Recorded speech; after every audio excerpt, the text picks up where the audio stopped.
आशा के मोती चैनल में आपका स्वागत है। जानिए गौ माता को क्यों खानी पड़ती है जूठन।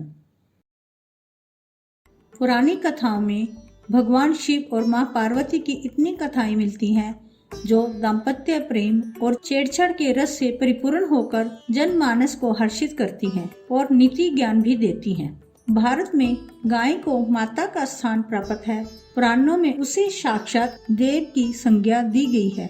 माना जाता है कि कामधेनु का हर अंश मानव मात्र के लिए वरदान है।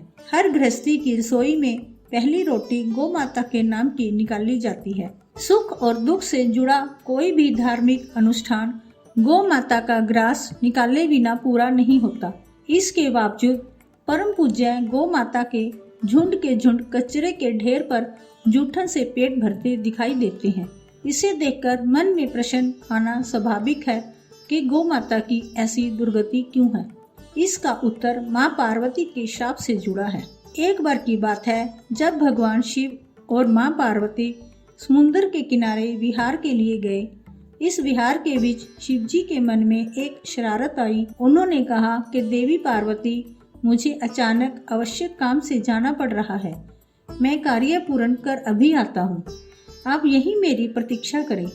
असल में शिव जी पार्वती को परेशान करना चाहते थे। यही छेड़खानी ठिठोली शिव पार्वती के दाम्पत्य जीवन को सबसे अनमोल सिरा है। यही उनकी कहानियों को सबसे रोचक और रसमय बनाता है।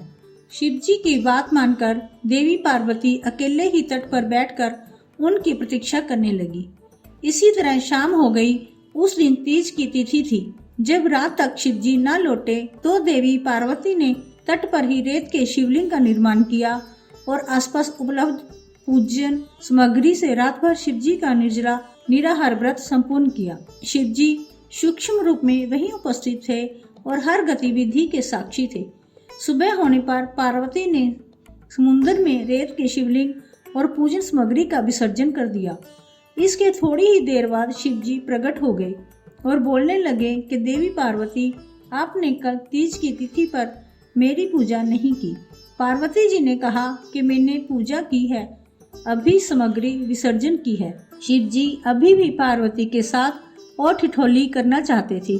उन्होंने कहा कि पार्वती, मुझे तो पूजा का कोई चिन्ह दिखाई नहीं देता। अगर आपने पूजा की है तो प्रमाण दीजिए। अब तक माँ पार्वती भी समझ चुकी थी कि भगवान शिव उन्हें जानबूझकर सता रहे हैं, क्योंकि जो जगत की हर घटना का साक्षी है उसे प्रमाण की क्या आवश्यकता है। देवी पार्वती भी इस हंसी मजाक का भरपूर मजा ले रही थी। शिव जी की बात सुनकर माता पार्वती ने आसपास देखा। उन्हें एक गाय खड़ी दिखाई दी। उन्होंने शिव जी से कहा कि ये गाय मेरी साक्षी है।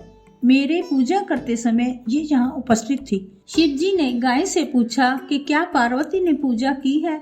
गाय ने ना में सिर हिला दिया। शिव जी ने कहा, पार्वती, आप असत्य कह रही हैं। गाय ने आपकी गवाही नहीं दी। शिव जी के सामने सौम्य का कारण झूठा साबित होना पार्वती सहन नहीं कर पाई। उन्होंने उसी वक्त गाय को श्राप दिया कि तू दिव्य जन्म है, जगत कल्याण के लिए प्रकट हुई है, इसलिए जनहित के लिए तेरे गुण यथावत रहेंगे, किंतु जिस मुंह से तूने झूठी गवाही दी है उसे दंड भुगतना होगा। झूठ बोलने के कारण अब से जूठन ही तेरा आहार होगा। इस तरह झूठ बोलने से गौ माता क्रोध की भागी बनी और आज तक उनकी संतति अच्छा भोजन प्राप्त होने के बावजूद जूठन खाने के लिए बाध्य है। यह कथा हमें बताती है कि असत्य भाषण के कितने गंभीर परिणाम हो सकते हैं। साथ ही दाम्पत्य जीवन को रसपूर्ण बनाकर मधुरता से जीवन यापन करना भी सिखाती है। जय शिव शंकर। हर हर महादेव।